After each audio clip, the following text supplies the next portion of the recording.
Am I the idiot for calling out my sister-in-law's awkward financial and marital situation? This is a long one, so buckle up. I, female 32, am married to Mark, male 37, and we are child-free. This will be relevant later on. My husband and I met right before the pandemic, so I did not get a chance to meet his family until summer of 2021, when we were already engaged. Even though we are different people, my PIL is a really lovely person, so Mark's sister, Ashley, 33 female, is married to John, 47 male. They do not have any kids because John doesn't want any more and has taken steps to ensure this does not happen after they got together, but didn't tell her. He has 3 kids from his first marriage, which ended when he met Ashley 6 years ago. She does not work and relies on her husband for all her expenses, which has been a strain on the relationship. She pretends everything is perfect. My husband and I are both hard workers and savers. We're not cheap, but we budget everything, and we spend money thoughtfully. We were in very similar financial situations when we met and decided to share finances rather than worry about splitting everything. We go out to dinner once a week and travel 3 to 4 times a year because we have the means. Last weekend, my in-laws and Ashley, along with my family, came to our place for the Super Bowl. My family is close by, but Mark's is a plane ride away, so they were staying with us. We live in a high cost of living city in the northeast of the U.S., so we have a smaller place, but we own it. My in-laws took our guest room, which doubles as an office, and we put my sister-in-law in our spare space, which is an oversized closet I use as a reading room. From the moment they arrived on Friday, my sister-in-law was making negative comments about our lifestyle/things. She commented about her not having her own bedroom/bathroom, our building the view, my clothes, not designer, our travel plans, our lack of children, only having 1 car instead of 2, the alcohol we provided, and the place we picked for dinner. She pretty much had something negative to say about everything. It came to a head during halftime when Rihanna was performing. My brother asked which country she was from, because he forgot, and my sister-in-law said street. Martin and I laughed and said no, Barbados, that she knows because she and her husband own a home in Smartin, and I wouldn't know because we don't travel. I finally snapped and said she should ask her husband, since he is actually the one that owns the home, just like everything she has. This is where I may have been the idiot. I asked her just how ironclad her prenup was. It is very secure and is an issue in her marriage, and then questioned her about her timeline on children. She got really flustered and then spent the second half of the game in her room. The rest of the night was a little awkward, but no one said anything to me. I said goodbye to my PIL before I went to work on Monday, but my sister-in-law was still sleeping. My husband thinks I was a little harsh, but that she had it coming, and my parents just thought it was out of character for me. My sister-in-law was pissed the whole trip home. ETA, I just want to be clear that my sister-in-law was loudly negative to anyone that would listen, including our friends who met up with us on Friday, family dinner on Saturday, and in front of my family on Sunday. Update. I called my sister-in-law today and we talked. She came at me hard and I let her. When she was done, I apologized for my swipes about children and her prenup, and then explained that she spent the entire weekend taking swipes at both my husband and I while she was an uninvited guest in our home. She was mad at first, but eventually apologized. She did not really acknowledge what she was apologizing for, but it's a start. Due to the character limit, I did not include how our relationship started, which has a lot to do with how I respond to her. She did not know anything about me when my husband and I met, and I know he doesn't share much information about our lives with her, so she made a lot of assumptions. I did tell her she needs to cut the crap if she wants to be a part of our lives. Also, everything I know about her life, she told me herself. During the actual lockdowns, we did a few Zoom calls with her early on, and she told me all about her life. None of what I threw back at her was a secret to anyone in the room, since it was her parents, brother, and my parents and brother. My family knows all about her marriage because she told them, not me. I was wrong to use it against her, and I plan to make an attempt to work on our relationship moving forward. Finally, I called my in-laws and apologized to them as well. My mother-in-law was a little hurt by the way I went after her daughter, but my father-in-law pointed out to her that my sister-in-law was not only being awful to me but to their son as well, and it would be better if they just don't pick a side in any of this. I invited them to come again, but asked that they come alone now that they know how to navigate the airports and flights. Not the idiot. Play stupid games, win stupid prizes. I just don't get why those with glass homes always throw the first stone. Everyone sucks here. Her for obvious reasons. You went much further than you needed to put her in her place. By all means, tell her to keep her jabs and negs to herself. By all means, point out that her finances are not hers. But the marriage and pregnancy stuff was just malicious. You went past slapping down her comment and just went to town on her generally. No need. Not the idiot. You don't have to put up with someone insulting you like this in your own home. People should be called out for the idiot poop they say, and that's what you did. Maybe she should think twice about being rude to you. Should she have held her tongue? Let me know in the comments. Now. Am I the idiot for not telling my husband about all my reward points cards? I, female 29, have been married to my husband, male 30, for 9 years. I am a stay-at-home mom with 4 beautiful children under 10. My husband makes $150 plus a year, but decides where every dollar and cent goes. 50% to day-to-day expenses, 25% to the children's education savings, 10% to family savings, 7.5% to his personal spending, and 7.5% to my personal spending. Any bonus he makes or money back from taxes goes immediately into retirement. Doing it this way leaves us no money for vacations or big trips. Since we got married and moved in with each other, I've been completely responsible for all the shopping, whether it is clothes, groceries, furniture, or whatever else.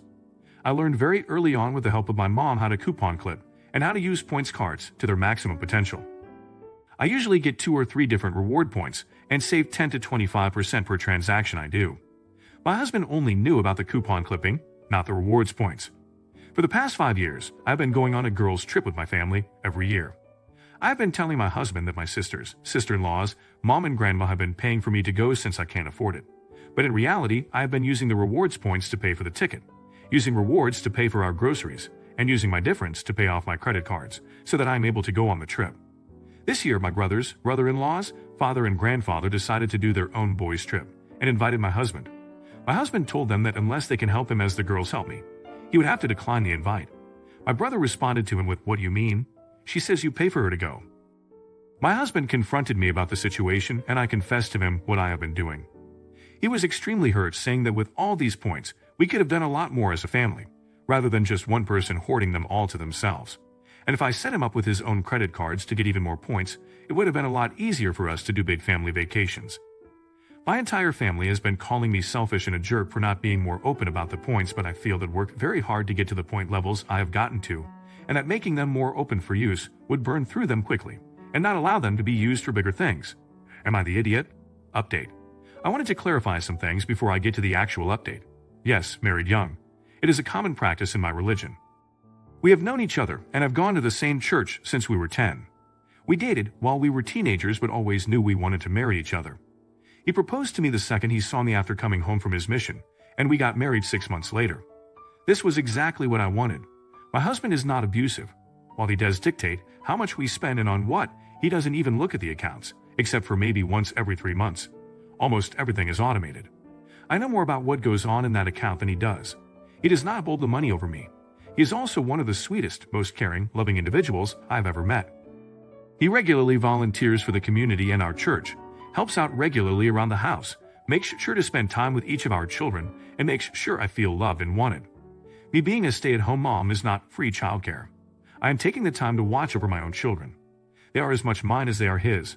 Saying it is free childcare would be like calling my husband a free gardener every time he mows the lawns or calling me a free maid every time I clean the house.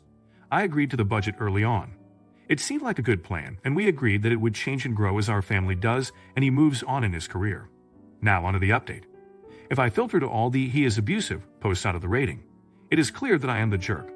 I honestly don't know why I lied about it in the beginning, but I know I carried on the lie because of the shame and fear of disappointing or hurting him. When I found a way to go on these girls' trips, I was proud of the fact that I was able to do it my own way, which is why I got selfish with the points. This wasn't fair. Last night I made my husband a cup of tea after the kids and we sat down and talked it out. I talked about my desire to see the world as he has. He went to Italy for his mission, and how I have only ever been to Utah and my own province before going on the girls' trips, most of which were a week in Mexico or on a cruise. He told me that he wishes that I included him in his plan as he includes me in his. He was hurt that I felt I had to hide the cards or how I am paying for these vacations. He also told me that next year his boss is planning to retire, and he is the next in line for succession. The position would give him more vacation, a larger bonus, and a $50,000 per year pay increase. They have just been talking about it this week, and he was waiting for the weekend to tell me. He is happy with our budget the way it is, and with this pay increase, we could use the entirety of it for family vacations. With the addition of the points that he will now help me get, we could probably go on 2 big trips a year. This made me feel a lot better about the future. So this weekend, thanks to someone who posted that I could be doing better, we are modifying my points gathering, applying for some new cards for him, and planning our first real vacation as a family for next year. I cried when I read a lot of the posts. I felt a lot of shame for how I behaved, but I also felt very sad that anyone could think my husband was abusive. Please ask for more clarification before jumping straight to the "he's abusive, leave him or prepare for him to leave you." Not everyone is like that. You're the idiot for lying for 9 years about this, but it sounds like this is not an equitable relationship. If you don't get a say in where the money goes, you are not being treated as an equal partner in this relationship. Sounds to me like marriage counseling ought to be budgeted in. NTA, maybe it'd have been better had you been upfront about it, but getting those rewards takes a lot of effort, and you're the one doing it. You shouldn't feel obligated to share them, but shouldn't guard them to the point of causing fights. Is their relationship doomed? Let me know in the comments. Now, am I the idiot for telling my brother to pick his kids up from mine at 10 p.m.? I, male 23, got an apartment with my girlfriend since sophomore year. We have fully furnished the house and decorated it. There are 3 bedrooms, one is our room, guest room, and our office workspace area. My older brother, male 30, has 2 children, male 3 and female 6. I love them, but they are a pain in the bum most of the time. My niece and nephew were staying at my house 2 nights ago, and when my brother and his wife dropped them off, they brought paints with them. We told them that they have to do it on the dinner table with clear wrapping paper. When it was time for their bedtime, we tucked them into bed and me and my girlfriend watched a show in our room. After 10 minutes of putting them to bed, we heard giggling, so I got up to check while my girlfriend stayed in bed. They were painting on the white walls. I was livid. They also got it on the sheets and the floor. I yelled at them, and they started crying. My girlfriend tried to make me calm down, but I didn't want them in my house, so I called their dad, telling him to pick them up now. He came in his dressing gown, telling what time do you call this? I showed him the mess, and he put the blame on me. I told him if he controlled his kids, once in a while none of this would happen. He wanted me to apologize for yelling at them. I told him to get the frick out of my house. He leaves and he blocks me on everything. Like the baby he is, he told our parents and our sister. They are both on my side. So am I the idiot? Everyone sucks here. The brother should not have brought paint over with the kids. Toys, yes. Paint, no. He is older and has more experience with kids and should have known better. Op left the paint where the kids would have access. The 6-year-old knows better, but kids will be kids. Op should not have yelled at the kids for acting like kids. Both adults need to apologize to each other. Not the idiot, who sends their kids to someone else's home with paints. I find it crazy that so many people think this is normal though. I have 6 kids and none of them are painted or colored on our walls. It's not to teach your children. You're the idiot. They are kids. A 3-year-old and a 6-year-old. They don't understand the consequences because the mind of consequence isn't fully developed until you are 25. Now you have to deal with it because you didn't put away the paint so they couldn't reach them.